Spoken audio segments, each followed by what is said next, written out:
Salut et bienvenue dans la chronique. Moi, c'est Manon et chaque semaine, je vous emmène en France pour découvrir sa culture, les habitudes des Français et l'art de vivre à la française.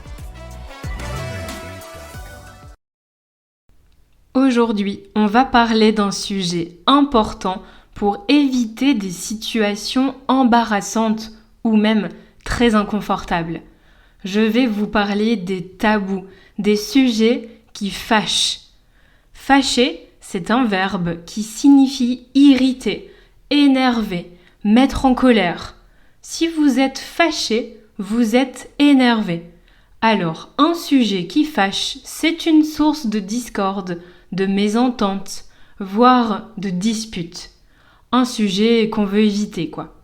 Avant de commencer, je vous recommande d'aller sur le site frenchcoffeebreak.com et de télécharger la transcription de l'épisode. C'est gratuit et ça vous permettra d'écouter et de lire en même temps, ce qui aide à comprendre tout le vocabulaire nouveau. Dans tous les pays et toutes les cultures, il existe des sujets tabous. Je pense qu'en règle générale, les Français sont plutôt ouverts d'esprit et accepteront toujours de parler avec vous. On se réunit facilement pour discuter et on a toujours une bonne occasion pour débattre, argumenter. Il n'y a pas de problème à ne pas être d'accord avec quelqu'un. Vous avez le droit d'avoir une opinion différente, mais vous devez être capable d'expliquer pourquoi. En revanche, c'est toute la sphère intime dont on évite de parler avec des inconnus à la première rencontre. Si on ne connaît pas une personne ou si on la connaît peu, on évite de poser des questions sur sa vie privée, sa vie intime. Premier sujet qui fâche, l'argent. On évite de parler d'argent en public, de dire combien on gagne ou combien on a payé pour acheter quelque chose. Par exemple, si votre voisin français a acheté une nouvelle voiture, ça ne se fait pas de lui demander combien il l'a payé. C'est considéré comme mal élevé et ça peut mettre la personne mal à l'aise. C'est aussi mal vu de se vanter de gagner beaucoup d'argent ou de pouvoir dépenser une grosse somme d'argent, par exemple. Se vanter, ça signifie être vaniteux, étaler avec vanité ses réussites ou sa richesse.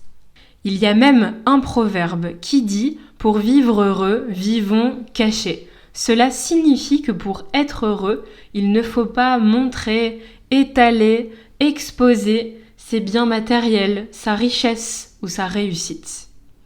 Au travail, c'est pareil, l'argent est tabou. En général, on ne dit pas à ses collègues combien on gagne et on ne connaît pas forcément le salaire de nos collègues ou de nos managers. Cependant, ces propos sont à nuancer aujourd'hui. Les jeunes sont de plus en plus à l'aise sur ce sujet, comme le montrent les résultats d'un sondage de 2023. 70% des 18-24 ans parlent d'argent au travail sans problème, contre seulement 56% des plus de 45 ans. La société évolue. Autre sujet à éviter, la religion. Tous les Français ne pratiquent pas une religion et je vous rappelle que la France est un pays laïque depuis 1905. Cela signifie que la vie civile est indépendante de la vie religieuse. On a séparé la religion de l'État, donc des organismes publics comme les mairies, les écoles, les universités, les hôpitaux. Nous sommes tous habitués depuis l'enfance à ne pas inclure la religion dans notre vie publique. Elle ne fait pas partie de notre quotidien à tous et reste un choix personnel. Donc si vous rencontrez un Français, ne lui demandez pas s'il va à l'église le dimanche ou s'il fait le ramadan. Ce serait discriminatoire et on pourrait penser que vous êtes raciste. Le sujet viendra peut-être plus tard, naturellement, dans la conversation, mais ce n'est pas une question à laquelle on doit s'intéresser à la première rencontre. Autre sujet qui fâche, la politique. Évitez de commenter l'actualité politique avec vos collègues ou vos voisins par exemple.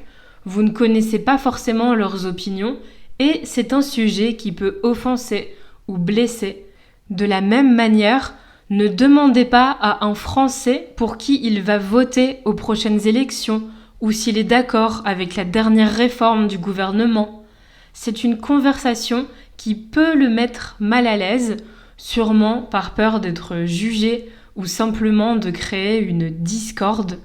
La discorde, c'est le fait de ne pas être d'accord avec quelqu'un, d'être en opposition. On évitera également les sujets dérivés de la politique comme l'immigration, le racisme, les conflits et les guerres. Et bien entendu, les stéréotypes d'ordre racial ou sexiste sont à proscrire, même si c'est humoristique. Ensuite, en France, comme dans la majorité des pays, je crois, on ne parle pas ouvertement de sexe. C'est un sujet très tabou. Je me souviens, il y a quelques années, une de mes élèves brésiliennes m'a demandé comment se comportaient les hommes français au lit, s'ils embrassaient bien, et franchement, j'étais très mal à l'aise.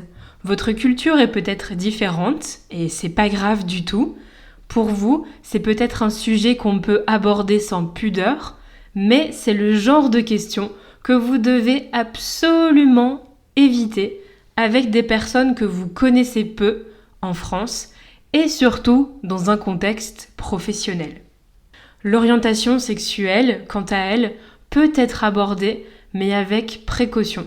Je pense qu'aujourd'hui, la plupart des Français sont ouverts d'esprit, mais parler de ses relations amoureuses ou de ses préférences sexuelles n'est pas quelque chose dont on peut parler avec tout le monde. Finalement, il y a aussi des sujets d'actualité qui peuvent faire polémique et qu'il est recommandé, je pense, d'éviter à la première rencontre. Je pense par exemple au pass vaccinal au moment du Covid-19 ou à la réforme des retraites qui est passée récemment. Si vous pensez que cela peut créer une discorde, une dispute, ne vous aventurez pas sur ce terrain. Parlez d'autre chose. Mais alors, vous devez vous poser la question, de quoi on peut parler ?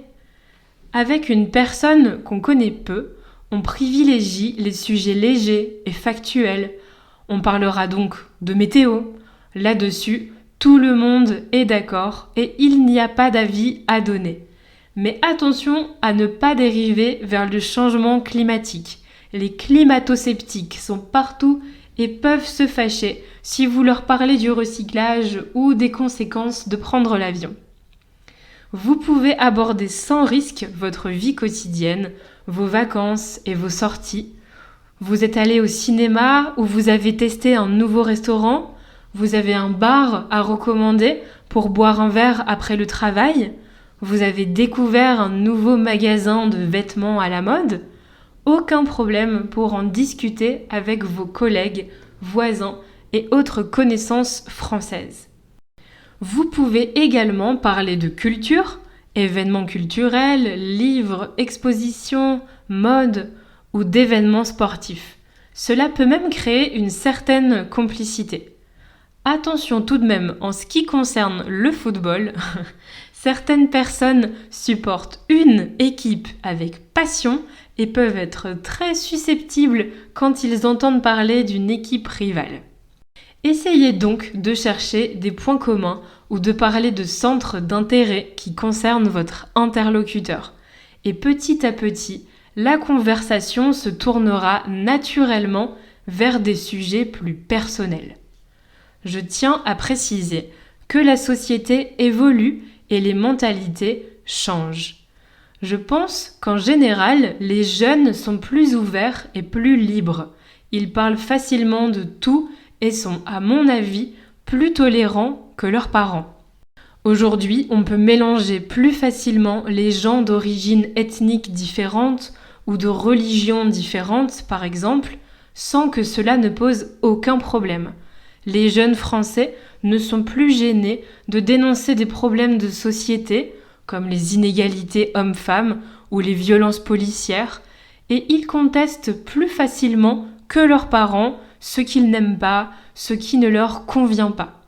Si vous allez travailler en France, vous rencontrerez sûrement des personnes d'horizons différents, aux avis différents, aux goûts différents, qui pourtant cohabitent et travaillent très bien ensemble. Et c'est ça qui fait la beauté de l'être humain.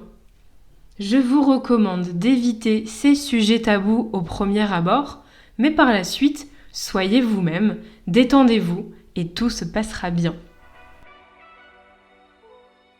La chronique, c'est fini pour aujourd'hui. J'espère que cet épisode vous sera utile et vous évitera des situations gênantes. N'oubliez pas de vous abonner et de télécharger la transcription sur le site frenchcoffeebreak.com si vous n'avez pas tout compris. C'est gratuit et ça vous permettra de progresser en français. Nous, on se retrouve vendredi prochain pour un nouvel épisode de la chronique. En attendant, suivez French Coffee Break sur les réseaux sociaux et sur YouTube pour du contenu en français authentique au quotidien.